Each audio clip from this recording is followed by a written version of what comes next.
Elhamdülillahi Rabbil alemin ve la gıbetu lil muttaqin ve salatu ve selamu ala seyyidina Muhammed khayri halqi Rabbil alemin ve ala alihi ve ashabihi gurrul meyaminel muhaccelin ve men tebi'ahum bi ihsanin ila yevmiddin. Allahümme akhrijna min zulumatil vehm ve akrimna bi nuril fehm ve aftah aleyna bi ma'rifetil ilmi ve sahil ahlagana bil hilm ve cealna mimmen yestemi'unel kavle feyettebi'una ahsana. Allahümme la sehle illa ma cealtehu sehlen ve in şi'te cealte hazne sehlen bi kudretke ya erhamer rahim. Allahümme erinel hakka hakkan varzugna ittiba'ahu ve erinel batile batilen varzugna iştinabe. Allahümme Rabbi işreh li sadri ve yessir li emri ve hullugdeten min lisani yefkahu kavli. Amma ba'd. Əzlər, elhamdülillah, Aqaidü Təhaviyyə risalemizi tamamladık. Yani küçücük bir şey qalıb, oxuyacağıq onu. Onu oxumazdan əvvəl keçən dərsdə olan bəzi suallar oldu. Mən onu saxladım, cavab vermədim. Kiminsə sualı varsa eşidirəm.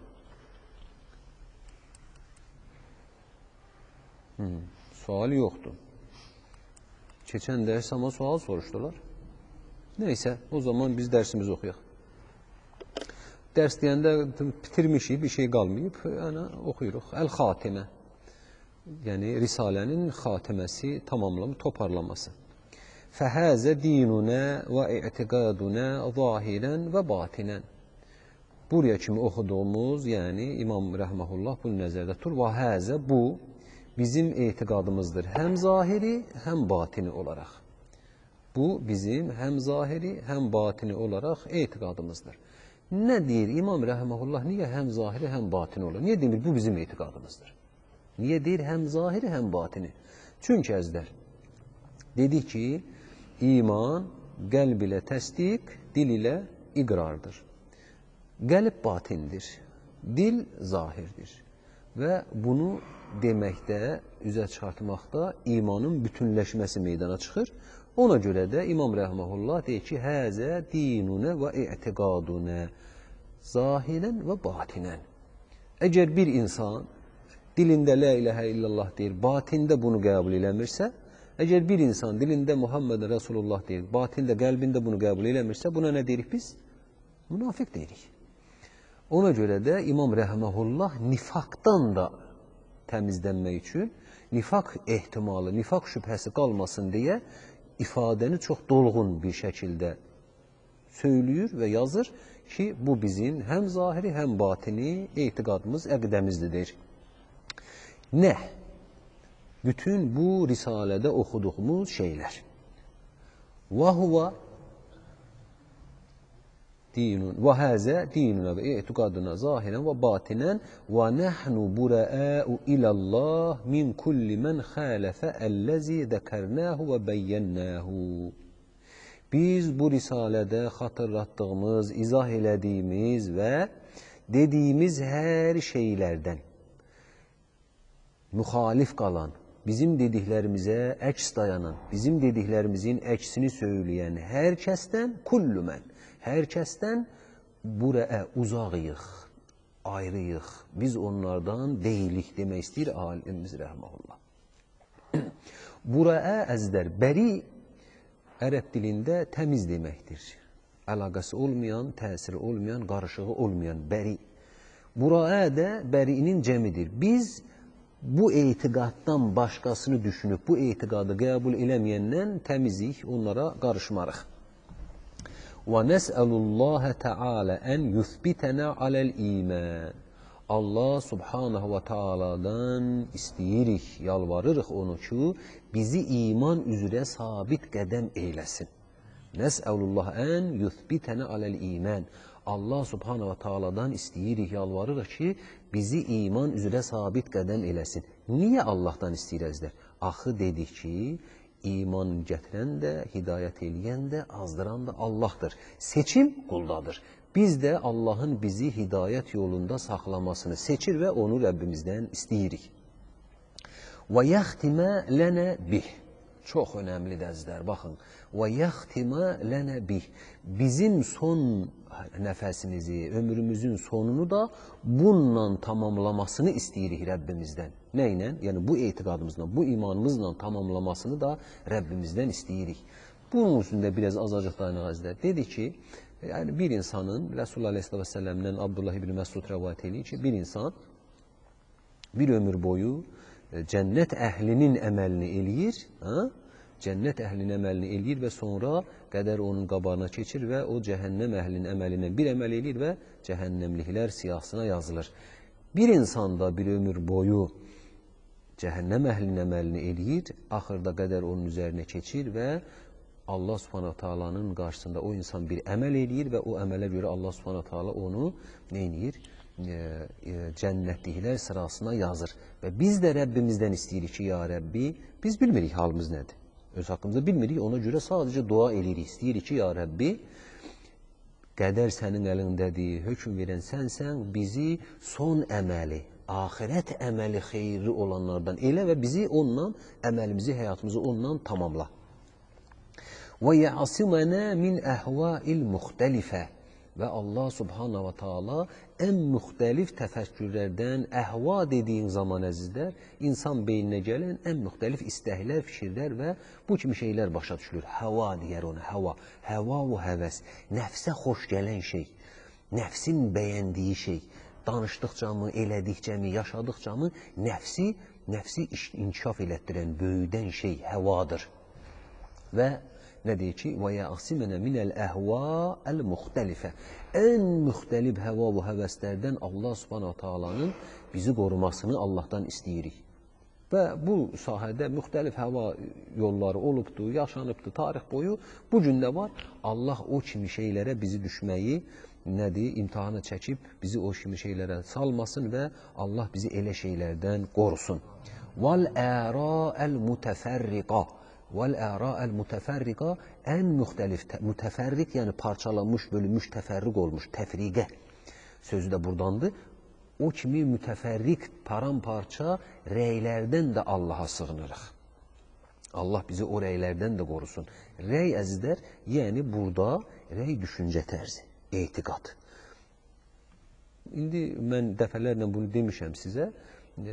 Şəhristani'nin Əl-Milal və Nəhl adlı bir kitabı var İmam Şəhristani'nin, Əşəri uləmasındandır və bu Əl-Milal və Nəhli yazarkən Şəhristani baxırsan insan adları yazır əzizlər. Şəxs adları yazır. Filaniyyə, filaniyyə, filaniyyə, filaniyyə, filaniyyə, filaniyyə deyə çoxlu bir, yəni 2 cilddir kitabı. 2 cilddə bu şeylərdən yazır. Baxırsan ki, bir nəfər çıxıb əhl-i sünnətin içində bir dənə fikir müdafiə edib. Çox yox, bircə fikir. Əhl-i sünnətin yəni etiqadına zidd olan bir fikir söyləyib və o fikrin ətrafında insanlar toplaşıb. Cəmaat formalaşıb, o cür düşünən. Bir dənə fikirlə əhl-i sünnətdən ayrən insanlar, cəmaatlar olubdur. Ona görə də İmam Rəhməllah deyir ki, əl-mütəfərriqa, əra əl-mütəfərriqa, müxtəlif rəylərdən də, müxtəlif rəylərə düşməkdən də Allaha sığınırıq. Vəl-məzəhibur rədiyyə. Məzəhibur rədiyyə, pis məzhəblərdən. Baxın əzlər, əra dediyin zaman, dediyim kimi, bir insanın da rəyi ola bilər, bir neçə insanın da rəyi ola bilər, amma məzhəb dediyin zaman kök atmış, oturmuş, formalaşmış təfəkkür tərzinə gedir. Bunlardan da inşallah bir sayacaq. Mislə. Mislə yəni kimi? Nədir bu? Mislə əl-müşəbbihə. Müşəbbihə məzhəbi idi, çünki artıq formalaşmışdı, oturmuşdu. Əl-mu'təzilə, mü'təzilə məzhəbi idi, formalaşmışdı, oturmuşdu. Əl-cəhmiyyə, əl-cəbəriyyə, əl-qadariyyə və qeyruhu. Bunlar artıq məzhəb idəzlər. Necə yəni məzhəb idi? Artıq bu bir mədrəsə, məktəb formasını almışdı. O bizim məktəb oxuyan, yazan məktəb yox. Yəni bir yol halını almışdı, bir üsul halını almışdı. Bildiyimiz kimi müşəbbihə bunların ən təhlükəlisidir. Müşəbbihə, əzizlər, bu tayfə, bu məzhəb, müşəbbihə məzhəbi Allah Subhanahu və Taala'nı insana bənzədir. Bəli, sırf bəli, Allah Subhanahu və Taala'nı insana bənzədir. Eyniyə, yəni bu məzhəbdə olan məzhəbləri, bu düşüncədə olan bir məzhəb idi və alimlərimiz deyirlər ki, bunlar müşəbbihə Bən İsraildən Nəsranilərin əksidir. Nəsranilər nə vardılar? Nəsranilər insana, qula ilahlıq sifəti verdilər. Düzdürmü? Həzrət İsa Allahın oğlu dedilər, haşa subhanahu ta'ala. Uluvan kəbirə. Yəni, Allaha, bəşərə Allah sifəti verdilər.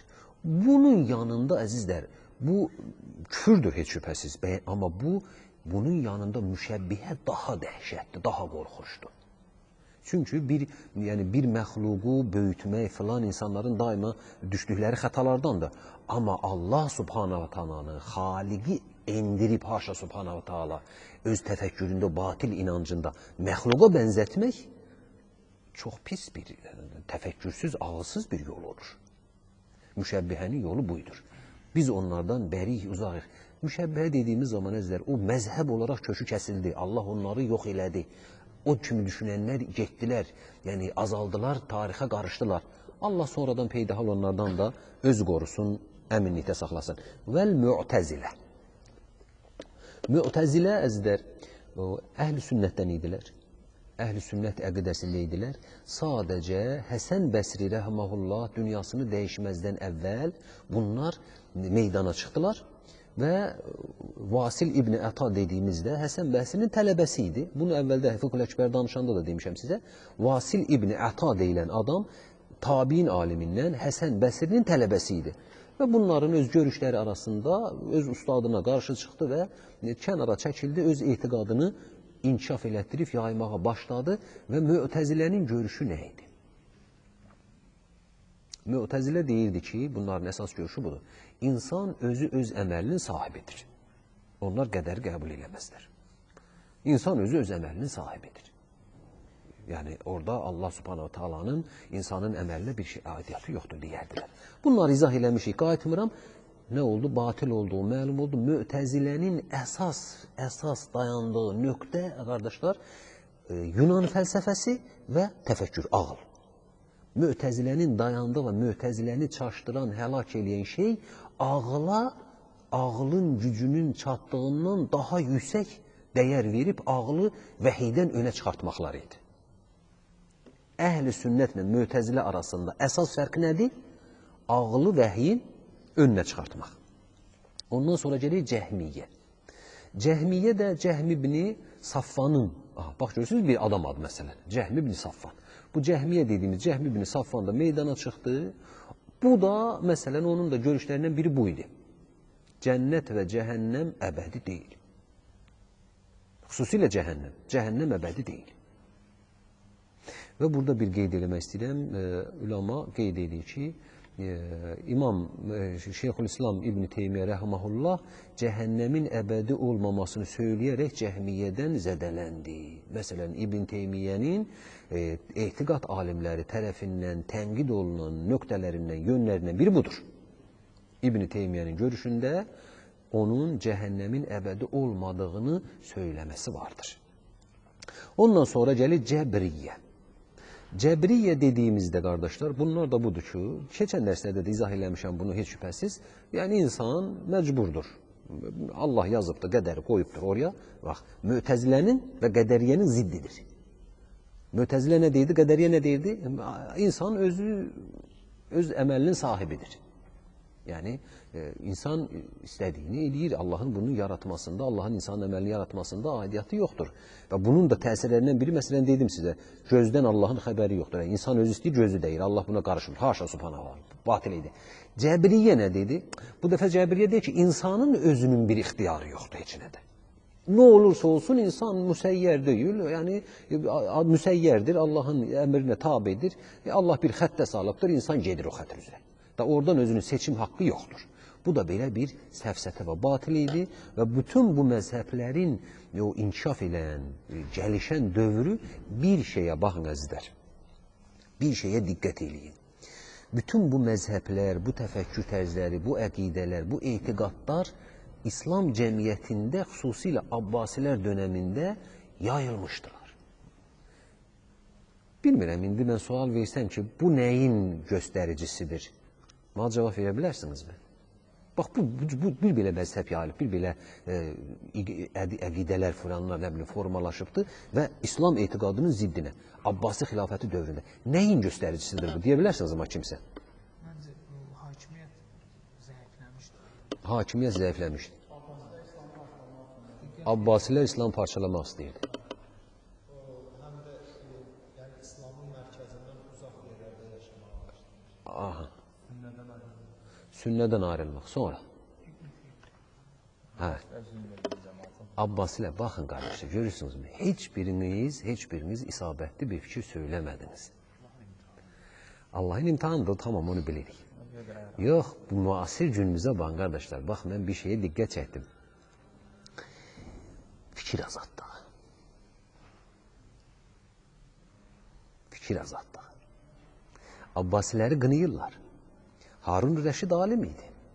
Cəfər ibn Mənsur, Əbu Mənsur Cəfər alim idi. Əbu Mənsur İmam Malikə nə dedi? Ləm yəbqa misli və mislək. Sənlə məndən başqa alim qalmadı. Alim idilər onlar. Baxın qardaşlar, Abbasilərin siz o çox son dövrlərini, Abbasi xilafətinin, o xəlifələrin zəifliyib, nə bilim, dünya qapanı filan, o çox sonraki mənfi tərəfini baxırsınız və çox qəribədir ki, insan həmişə mənfi tərəfə çox diqqət edir. Müsbət tərəfi nədənsə görmək istəmir. Abbasilərin İslam elminə verdikləri xidmət, göstərdikləri xidmətin əvəzi yoxdur. Harun Rəşidin dövründə müsəlmanlar, yəni bir elm mədrəsələri fəaliyyət göstərdi və İslamın böyüklüyü dəzdər, İslamın əzəmətidir. İslamdakı dözümlülük simvoludur. Abbasilər dövründə hakim İslam idi, müsəlmanlar idi. Kim nə tər düşünür, düşürsün, ona cəza kəsilməz, döyülməz, söyülməzdi. Məscidlər diskusiya yerləri idi. Məscidlərə toplaşar, diskusiya eləyərdilər. Hərə öz fikrini sərbəst şəkildə, açıq şəkildə ortaya qoyub müzakirə eləyə bilərdilər. Abbasilər dövründəki bu fikir çoxluğu insanın fikir azadlığına İslamın verdiyi qiymatın dəlilidir.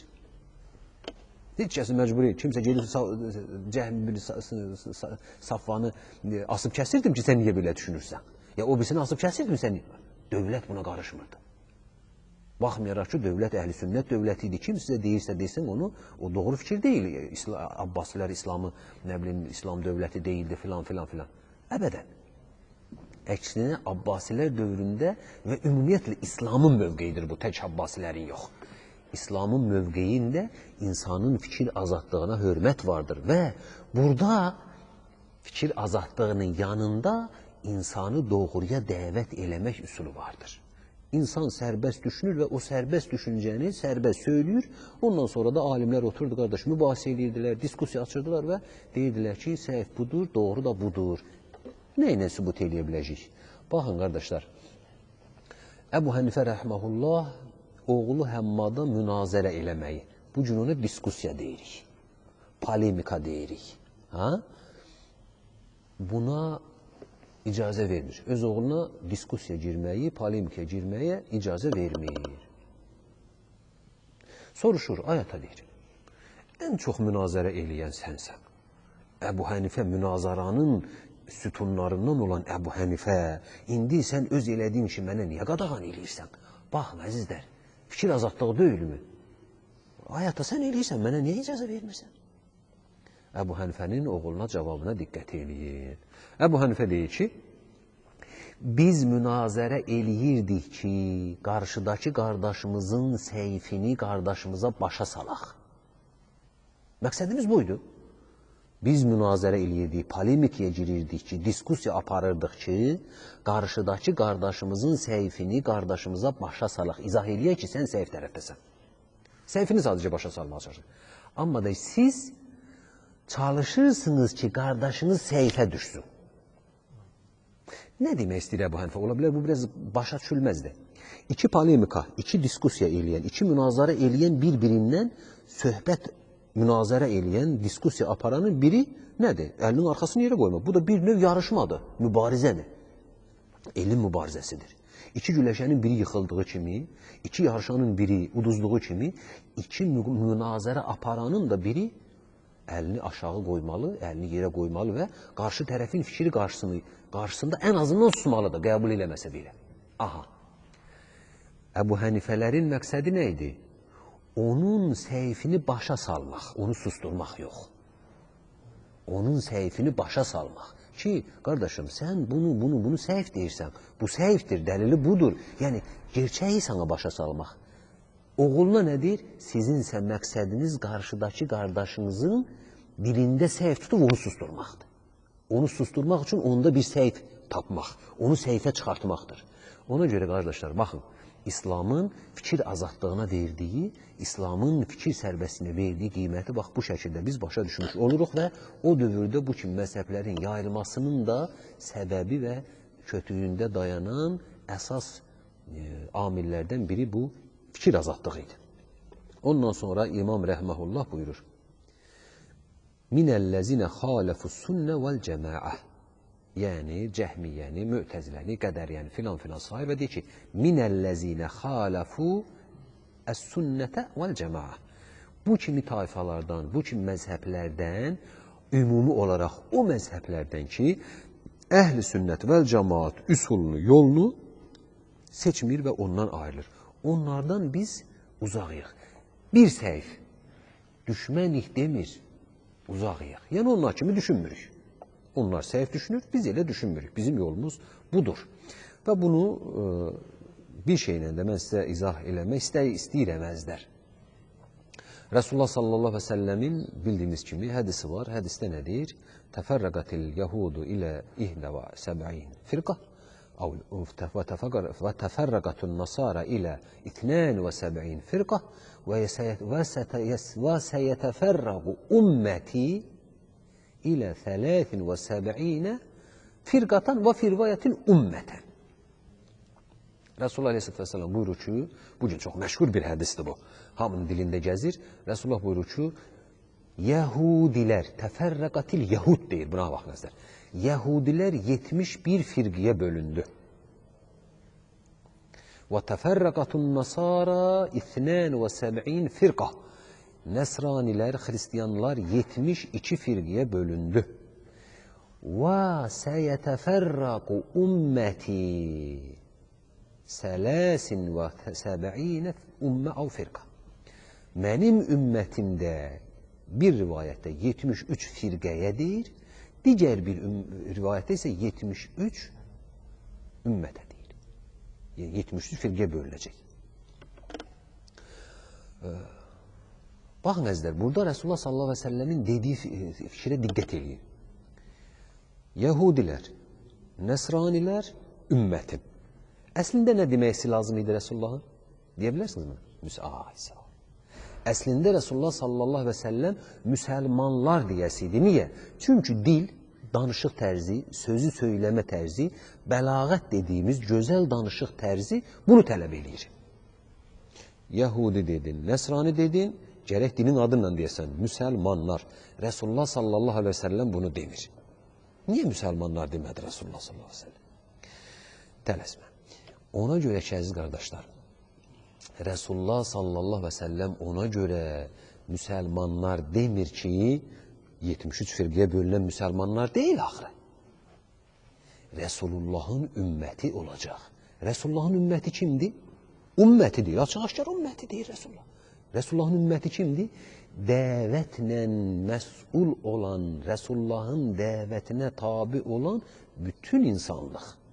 Resulullahdan sonra, Resulullahın risalətindən sonra qiyamətə qədər gələcək insanların hamısı Resulullahın ümmətidir. Dəvət ümmətidir. Resulullahın dəvətinə, Resulullahın dinini nədir? Qəbul eləməklə müxatabdır. Ona təklif olunur. Ona görə də Resulullah sallallahu aleyhi ve sellem deyir ki, ümmətim. Və dediyim kimi, hədis şərifdə o başqa bir ümmət dediyim o dedim ha, deyir ki, 71 firqiyə ayrılacaqlar, birində dediyi ki, ümmətə ayrılacaqlar. Orada nə demək istəyirik? Əslində hədis şərifin ləfsi belədir. Kulluhum finnar illə ümmətən vahidə. Baxın, millətən vahidə. Kulluhum finnar illə millətən vahidə. Firqa demir, əzizlər. Baxın, firqə demir. Resulullah sallallahu aleyhi ve sellem millədir, millət. Çünki millət firqədən daha geniş məfhumdur. Millət firqədən daha geniş məfhumdur. Resulullah sallallahu aleyhi ve sellem millətən dedi. firqətən desəydi, bugünkü kimi hədis şərifi başa düşülən, sadəcə mənim məzhəbim başa düşülməli idi, amma Rəsulullah onu demir. Sadəcə Rəsulullah onu demir. Millə deyir. Yəni, La ilahə illallah, Muhammedur Resulullah deyən enində sonunda cənnətlikdir. Hərdən alır bunu? İslam ümmətindən, yəni əhl-i sünnət deyək, əgər belə bir səhv görüş götürsək ki, firqətun naciyə dediyimiz, o millətun naciyə dediyimiz əhl-i sünnətdirsə sadəcə, əhl-i sünnətdən cəhənnəmə gedən olmayacaqmı? Kimsə bunu deyə bilərmi? Haşa. Niyə? Çünki əhl-i sünnətdə də günah işləyənlərimiz var, xatakarlarımız var və Allahın ədalət sifətindən hökm verib istədiyini cəhənnəmdə yandıra bilər. Bu nə demək oldu? Onda hədis nəzir gəlir o zaman. Demək, əzizlər, burada firqədən getmir söhbət, millətdən gedir. La ilahə illallah, Muhammedur Resulullah deyən hər kəs firqətun naciyədə bir, oradadır. Və yaxşı, onda bu 73-72 nədir? Dəlilini göstərək əzlər sizdən. Burada 73-72-nin mənası çox maraqlıdır. 70 sözü sadəcə çoxluq bildirmək üçün ərəb dilində istifadə olunan saylardandır. Dəlili.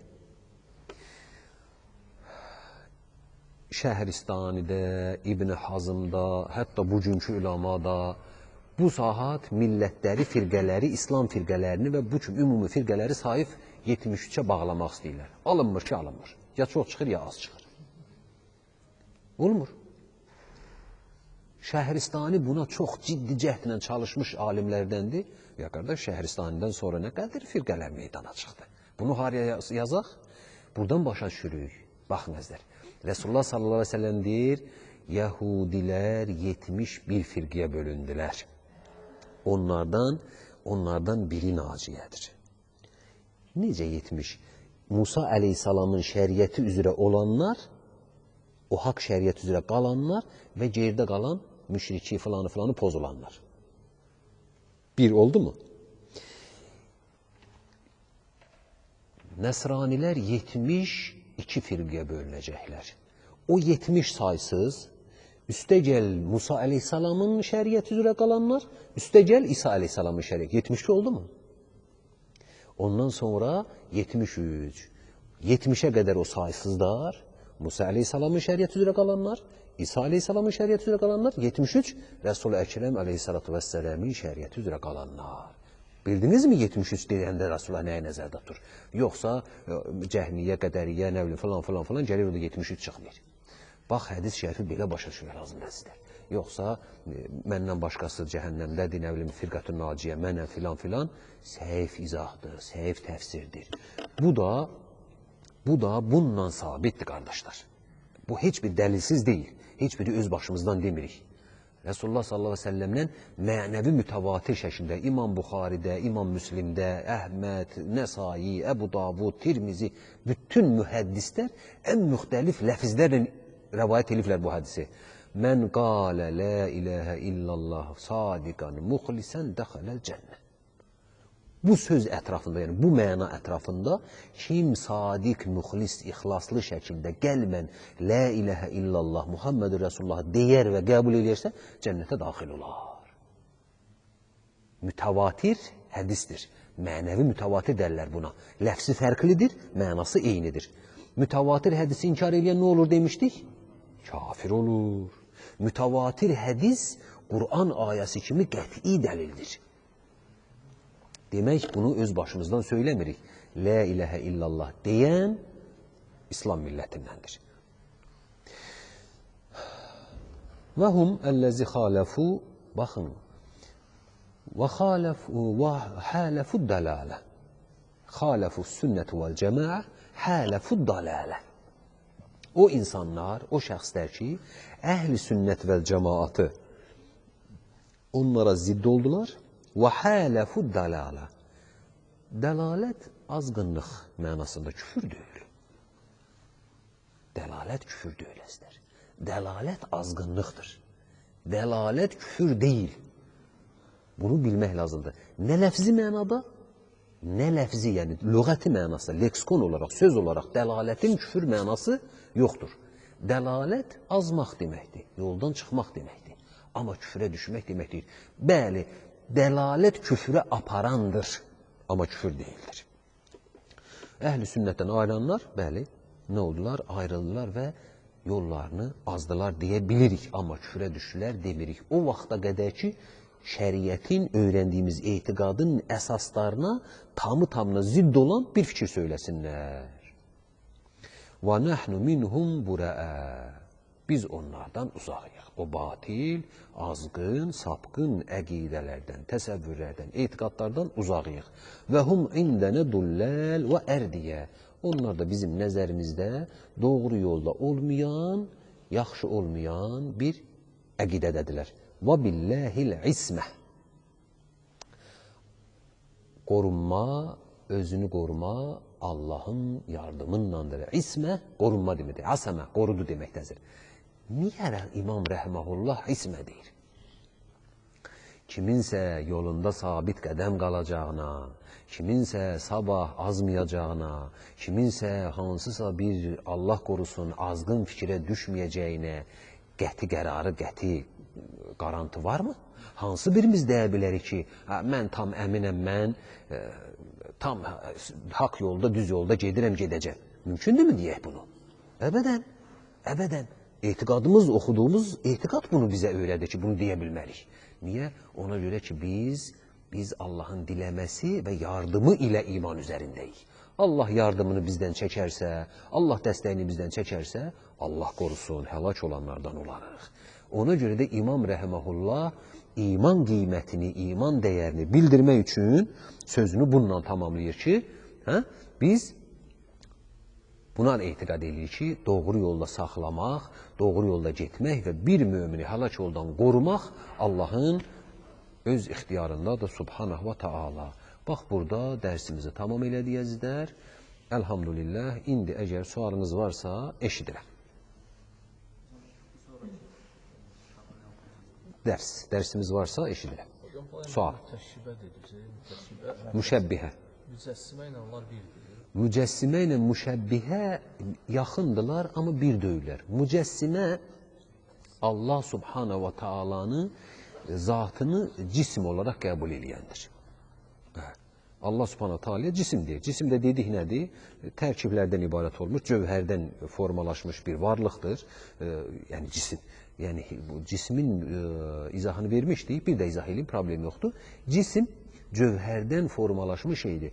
Bugünkü elmin nailiyyətləri üzərində deyə biləcəyimiz ən kiçik cisim nədir?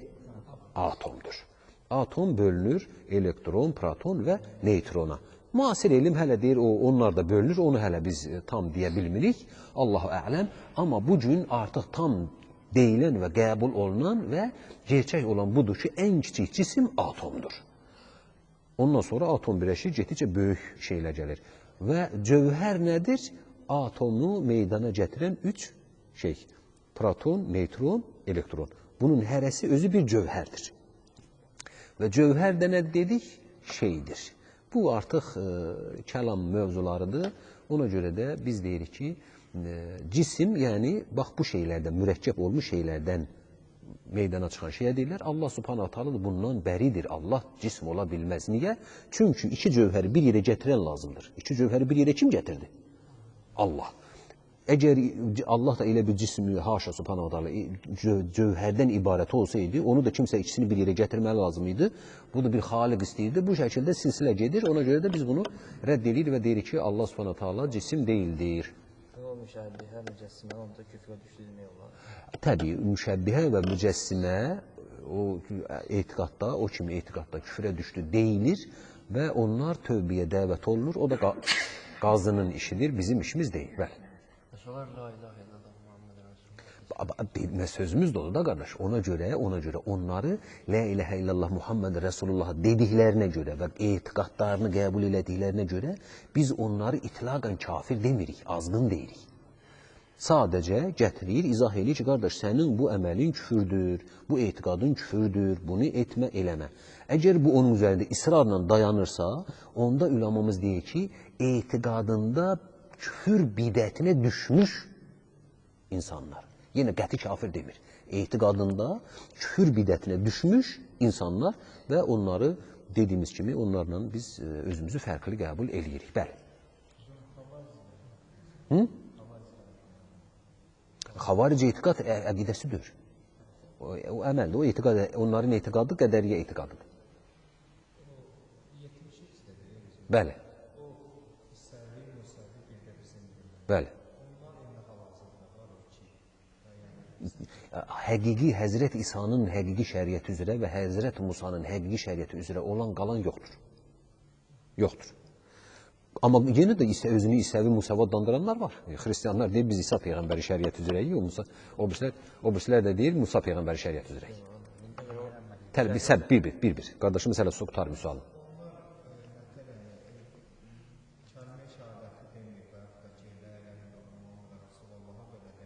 Ona görə də biz onları müsəlman qəbul eləmirik də, qardaş. Yox, onlar 73-ün içindədirlər. 73-dən 72-si cəhənnəmlikdir, biri cənnətlikdir. Bu qardaşımız, yaxşı deyil sən. Yəni, həqiqi İsa'nın əleyhissalamın, ya Musa əleyhissalamın şəriəti üzrə olsalar ki, müsəlman olsunlar. İndi o təbii artıq təliqat deyirik ona. Biz həqiqi İsa, həqiqi Musa əleyhissalamın şəriəti üzrə olanlara artıq onlar avtomatik özlüyündən İsa Məhəmməd Mustafa'nın şəriətini qəbul eləmək düşər. Onda Rəsullahın dövründə olanlar oldu. Bəli, artıq o tarixi bir etap idi, keçdi, getdi.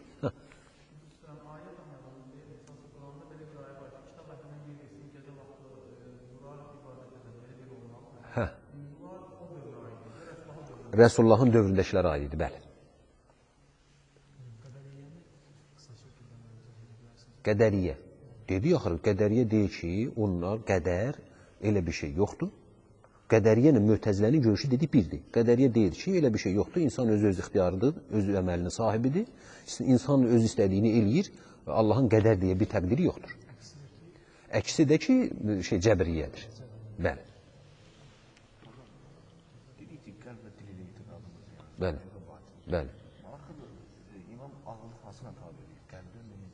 Kim? Ağılı mı? Yox, ağıl, sakit, biraz belə öz aramızda söhbət qurmayaq. Ağıl nə qəlbə tabi deyil, nə dilə tabi deyil. Qəlb də, dil də ağıla tabidir. Heç şübhəsiz. Hər ikisinin cəmi bir ağıl etiqadıdır. Heç şübhəsiz, hər ikisi ağıla tabidir, ağıl da vəhyə tabidir. Bəli. Sənin ağıl düşünmədən dil danışa bilərmi? Bəzən qəlb dillə təsdiqləyən insanlar olur ki, ağlında qurcalayır. Yox, o ağlında qurcalayır, o deməkdir ki, təsdiqi hələ tam deyil. Bəli.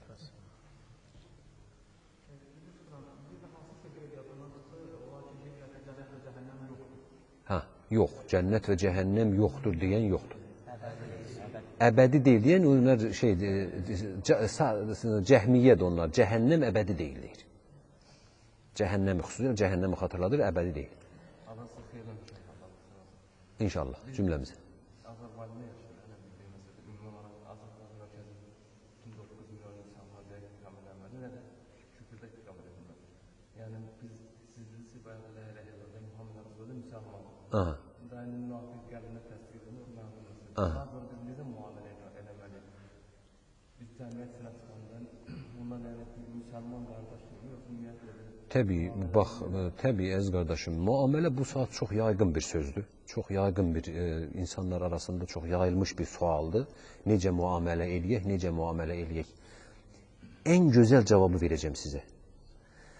Əshab, Ridvanullah aleyhi məcməyin, əshab açıq-aşkar Allahın ayəsindən müşrik olanlara qarşı necə müamilə eləyirdi? İnsanca. Əxlaqla, insanca. Onları neyini dəvət eləyirdilər, izah eləyirdilər, başa salırdılar, alver eləyirdilər, münasibət saxlayırdılar. Bəli, müəyyən prinsipial məsələlər var ki, o şeylərə getmirdilər. O şəkildə biz onlardan da irəli getməliyik. Bugün qardaşım biri mənə sual verib, çox yerinə düşəndə deməyimdə də bir problem yoxdur. Adam gəlib deyir ki, mənim 2 tələbə yoldaşım var, ən müxtəlif rayonlardan və onlara tələbədir təbii, valideynləri ət göndərir, ya bişmiş şəkildə, ya çiğ şəkildə. Mən də onlarla bir yerdə qalıram, mənim o ətdən yeməyim nə dərəcədə doğrudur? Müamilə məsələsi. Necə müamilə bəsləməliyəm? Qardaş, deyirəm, haralıdır onlar? Deyir, Azərbaycanlı. Hansı rayon? Filan rayon, filan rayon. Yaxşı. Deyirəm, əziz qardaş,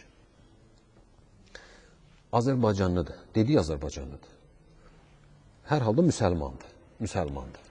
Müəllim, namazsız, niyazsızdır. Gözəl, namazsız, niyazsızdır. Bax, burada müamilənin incəliyinə baxın, əzizlər. Allah subhanahu wa ta'ala kitabında əhli kitabın kəsdiyi sizə halaldır. Deyirmi, demirmi? Deyir. Ya qardaşım, küfrü Quranla sabit olan bir millətin, bir insanın kəsdiyi bizə halal olandan sonra namazında, niyazında müttəhim olan bir müsəlmanın kəsdiyi haqqında danışmaq nə dərəcədə doğrudur? Allah bizə kafirin, yəni küfrü Quranla sabit olanın kəsdiyini bizə halal eləyib. Ya qardaşım, adam namazsız, niyazsız olsa belə müsəlmandır. Bismillah demədən sən heç yalvarsan da o bismillah deməsən onu kəsmir. Bismillah deyir, kəsir. Bundan sonra onu mövzu eləmək, onu yimmi. Bilirsiniz, həqiqətən bu insan ağlının belə işləmədiyi yerlərdir sanki. Olmaz elə şeylər. O dərəcədə radikal, o dərəcədə belə kəsib qopardan olmaq olmaz. Sonra.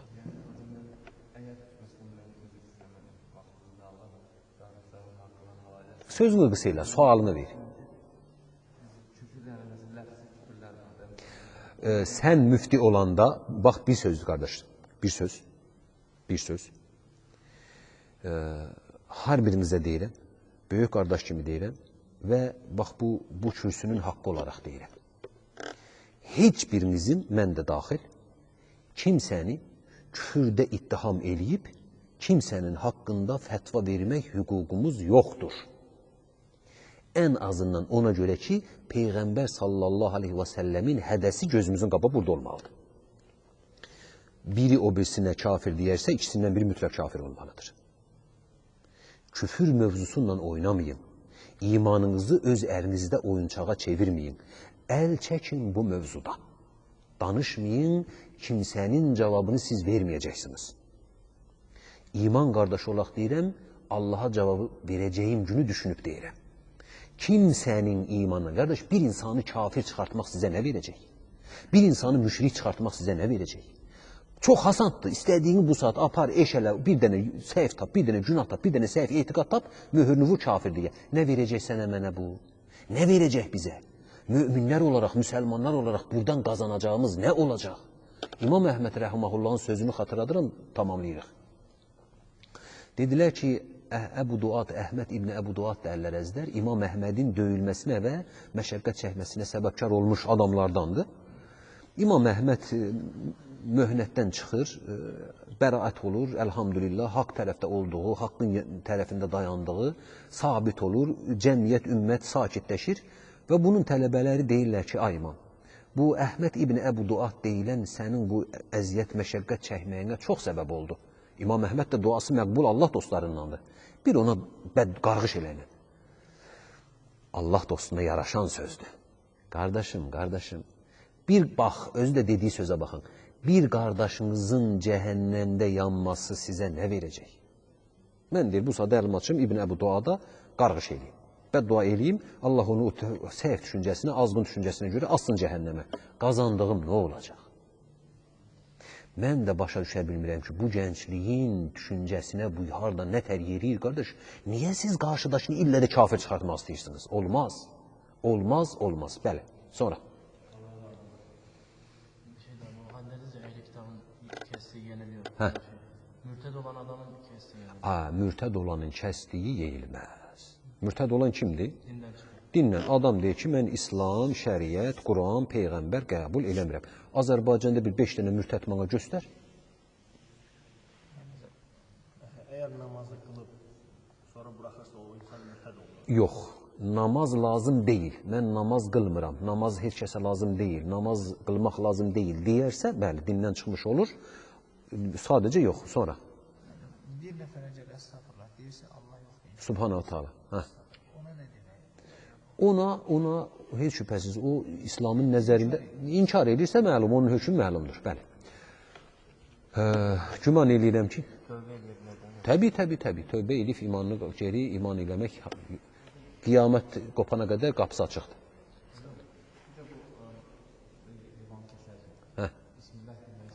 Aha. Unudub, caizdir yeyilir. Biz dedik İbn Teymiyyə cəhənnəm əbədi deyil. Bəli, o görüşündə tənqid olunur. Quranda məsələn ayə var ki, Bilirsiniz qardaşlar, artıq biz burada oturub İbn Teymiyyənin görüşünü və yaxud o birisi alimin görüşünü Quranla əsaslandıracaq olsaq, ən azından ədəbsizlik eləmiş oluruq. Biz alimlərin sözünü nəql eləyənlərik. Biz oturub Qurandan hökm çıxardan bir insanlar deyilik. Ona görə o səviyyədə yəni özümüzü irəli aparmaq cəsarəti tapırıq. Güman edirəm ki, burada saxlayacağıq. Kiçicik bir dua eləyək. Allah Subhanahu taala daha bərəkətli, daha faydalı olması nəsib eləsin. Elhamdülillah, elhamdülillahillazi xalaqana və cealana minel muslimin. Elhamdülillah və salatu və selamu ala Rasulillah. Allahumma salli və sellim və barik ala seyyidina və mevlana və senedena Muhammed ibn Abdullah Resulillah sallallahu aleyhi və sellem və ala alihi və ashabihi və azvaci və etba'ihi və men tebi'ahum bi ihsani ilə yevmiddin. Allahım ya Rabbi, ya Rabbi, ya Rabbi, sənin rizanı qazanmaq, sənin yolunda sabit qədəm olmaq eşqinlə, o niyyətlə yığışdıq, ya Rabbi, əməlimizi məqbul eylə. Allahım əməlimizi isabətli eylə. Allahım əməlimizi qəbul eylə. Allahım buraxdığımız xətaları bildiyimizdən, bilmədiyimizdən, əlimizdən, dilimizdən, gözümüzdən çıxan xətaları əfv eylə. Allahım ya Rabbi, böyük xətaları əfv eləyən sənsən ya Rəbbi, böyüklük kiçiklik xətalarımızı əfv eylə. Allahım ümmət Muhammedin kəlməsini bir eylə. Allahım ümmət Muhammedin fitnə fəsadlardan qoru ya Rəbbi. Allahım ümmət Muhammedi rəhmət bərəkətinlə donat ya Rəbbi. Allahım ümmət Muhammedin ətrafında olan bəlalardan, müsibətlərdən qoru ya Rəbbi. Allahım ümmət Muhammedin qəlbinə sevgi, məhəbbəti bərqərar eylə. Allahım ümmət Muhammedin qəlbindən buğzu, inadı uzaq eylə. Allahım ya Rəbbi, əməlimizi xeyir dəftərlərinə yaz ya Rəbbi. Allahım qiyamət gündə əməlimizi niyyətin sənin başqa idi deyib üzümüzə çırpılanlardan eyləmə ya Rəbbi. Allahım əməlimizi salih, xalis, rizan üçün olanlardan eylə ya Rəbbi. Allahım bizi xoşumuza gəlməz şeylərdən qoru ya Rəbbi. Allahım bizi rəhmət bərəkətindən məyus məğlumun eyləmə ya Rəbbi. Allahım əff eylə, əsircə ya Rəbbi. Allahım cümləmizə, millətimizə, ümmətimizə, səni tanıyan hər kəsə rəhmət bərəkətini bol-bol ihsan eylə ya Rəbbi. Allahım dualarımızı məqbul eylə ya Rəbbi. Allahım bizi əff eylə, əsircə ya Rəbbi. Allahım xətalarımızı əff eylə, günahlarımızı əff eylə. Axır nəfəsimizdə iman üzrə bu dünyadan köçməyi bizə nəsib eylə ya Rəbbi. Allahım ya Rəbbi, ya Rəbbi, ya Rəbbi, sən diləmədən heç nə olmaz, sən diləyəndən sonra heç nəyin qarşısı alınmaz. Allahım haqqımızda xeyri dilə, xeyri bizə yaşat ya Rəbbi. Allahım sənə isyan eləcək, sənin yolun anan azacaq qullarından eyləmə ya Rəbbi. Subhana rabbika rabbil izzati amma yasifun və salamun aləl mursalin və elhamdülillahi rabbil alemin. Lillahi teala'l-Fatiha.